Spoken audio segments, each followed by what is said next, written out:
So we briefly touched on some of the good versions of content pages that Mark suggested and that we believe in, like the comparison chart, for example.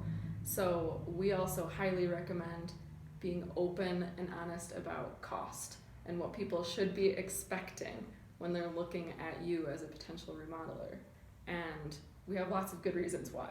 Definitely, yeah. And I mean, number one is it's probably one of the top 3, maybe even top 1 questions that you get asked in the sales process is, what's this thing gonna cost? What's this kitchen gonna cost? What's this hall bath gonna cost? Right. And it's funny when you say it like that, you guys can remember from the workshop, that was probably one of the first questions you asked us when you came up to our booth and were talking with us. So if you think of it from that perspective, you should always be giving the user what they're looking for anyway.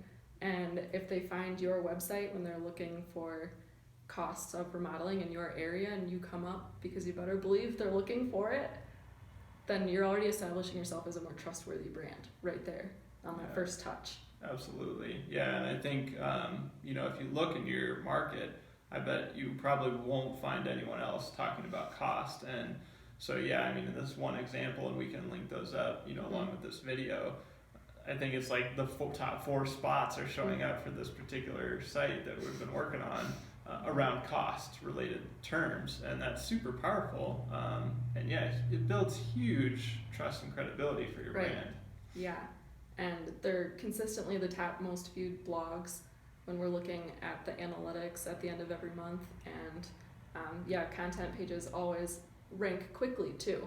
It's not just that they rank on the first page of Google, usually it's that it happens very quickly because it's just a low barrier to entry. There aren't many people who are talking about cost. Yeah. So when you start that conversation, you're the one who shows up. Yeah, and Mark was talking about blogging and saying, hey, you should be blogging as much as you can, and so this is a good topic to start with because you'll most likely jump up very quickly and you'll most likely jump up to the top for all cost-related terms in your area. And you can think of any room, any kind of project that you do. It doesn't, not just one big cost page, but for example, master bathroom remodeling costs, powder room costs.